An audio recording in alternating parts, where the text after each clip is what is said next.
Bobby Wilson told us that he encourages farmers to tell their story, because if they fail to, then someone else will. He followed that with, if someone else were to tell my story, they wouldn't get it right, to the 4 young adults tasked with telling the story of an Atlanta's farmer's life. When we asked Mr. Wilson what their mission at Metro Atlanta Urban Farm was, the answer he provided was not what we expected. He explained to us that he isn't running this farm with hopes of turning a profit, explaining that the amount of money they are able to bring in with all of their work is barely enough to stay afloat. With the overhead of $500,000 annually, and selling their crops at a price where their customers get twice as much produce as they would for an equal price elsewhere, a bad harvest or a cut in funding could cause major problems. In what can be seen as providing a way for their customers to no longer require their products, they provide assistance with setting up and maintaining community gardens, which can provide up to $2,000 of food in a year. To Mr. Wilson, the goal isn't to make money and retire. His retirement fund went to getting the land the farm is on. The goal is to make the world a better place by feeding people, by bringing communities together, to have a positive impact on the world and the minds of those who he works with. During the interview, one thing that we began to notice is that Mr. Wilson is more than just a farmer and a friendly face, but an educator and a deeply caring man. Armed with a degree in agricultural education, he has opened his farm up to those interested in visiting a farm to see how our food is made, has school tours where kids from the inner city are able to come in and learn about the process, importance, and benefits to farms in urban environments. Beyond this, he also allows for those who are inclined to volunteer to spend a few hours early Saturday morning and get their hands dirty, teaching them the fundamentals of farming and the hard work involved. Mr. Wilson provides technical knowledge for those who need it to maintain their own gardens, which he notes has health benefits that go beyond an improved diet and the extra energy spent working the soil.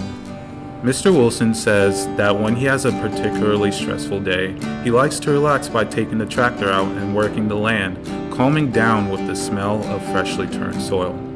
This isn't a unique phenomenon. He has seen soldiers fighting their internal wars calmed as they work the ground next to their neighbors and friends.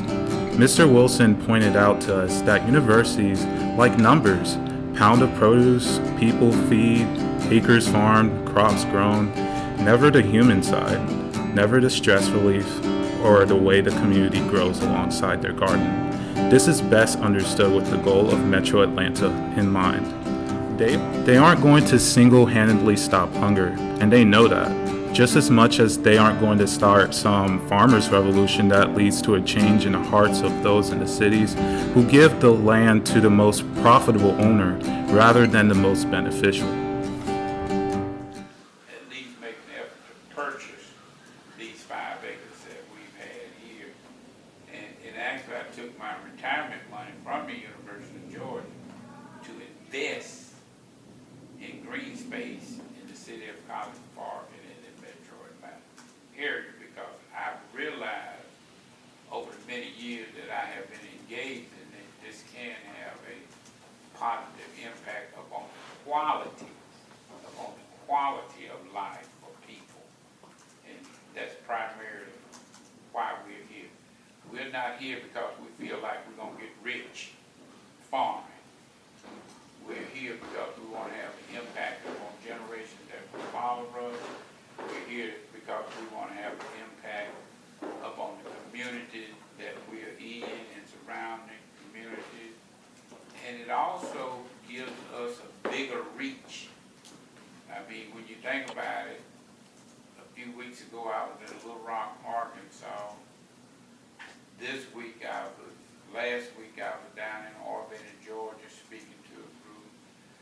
Just a few days ago, I was in Seattle, Washington, speaking to a group.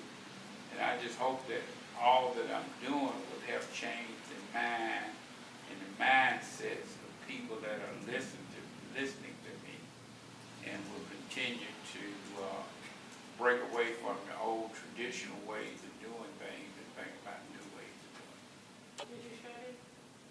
No, you tell them about it. Mr. Wilson had the goals of Atlanta in mind in making his farm before Atlanta was made itself. There are still very few farms in the Metro Atlanta area, but he describes excitement in watching the municipalities and city catch up to achieve their common goal. Currently, it is more so dedicating the land necessary to farming in and around the city than it is growing communities and filling stomachs, most of which will come from places where the property has been abandoned and leased to farmers. This process is hindered by the current mentality by those in charge of the city, and changing this mindset will be one of the most important things they will do with Atlanta. This mentality of numbers and wealth. If a small farm is set up on a city block consisting of community gardens or plowed fields, the city wouldn't even hesitate to kick them off their land when someone comes to them with a more profitable use for the land. We could hear the pain in Mr. Wilson's voice as he explained that the city wouldn't be able to see the benefit of having these small farms that can't produce large amounts of income and will gladly remove them for more profitable ventures. In the city, between the costs of land, water, and general expenses, it would be nearly impossible to create a farm that would be able to turn a profit. With the current mentality of the city, small farms like this that have benefits beyond numbers and beyond money will not be able to compete. When asked about the rise in factory farms, corporations that get as much food out of the ground without a care of the environment or the quality of food, Mr. Wilson provided interesting, if not scary, feedback. He told us that currently small independent farmers have little to none of the benefits that these larger farms get, particularly in the realm of crop insurance. At the time of recording, the metro Atlanta area is experiencing enough rain that there has been flooding, and this is concerning to Mr. Wilson.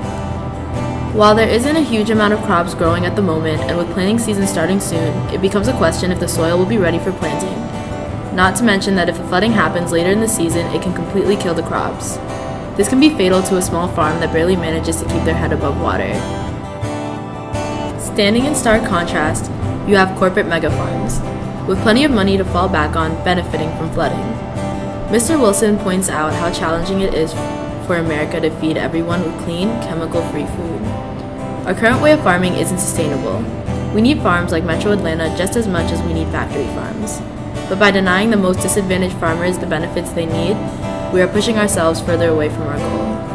Well, I think as a country and as a nation, we're going to be challenged with feeding people good, healthy food. Food that's free of chemicals.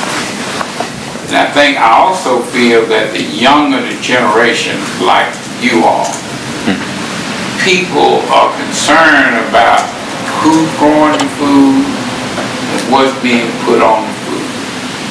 Genetically modified food is kind of taking over in terms of where we are.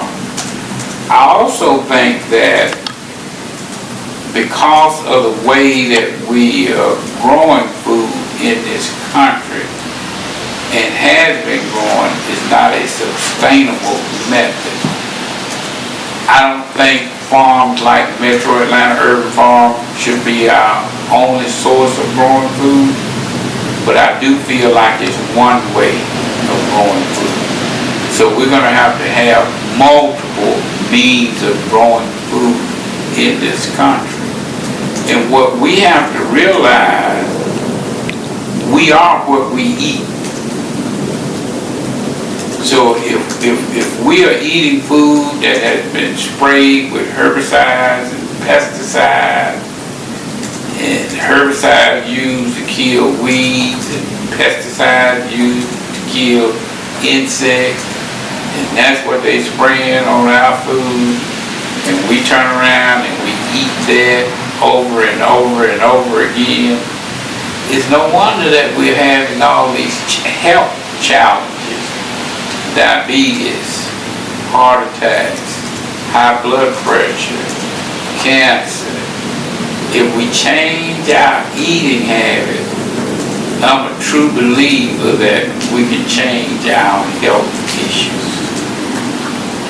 So that would be my answer to these mega farms that's popping up. And the other thing that you got to realize too, these mega farms, they can buy crop insurance. I can't buy crop insurance.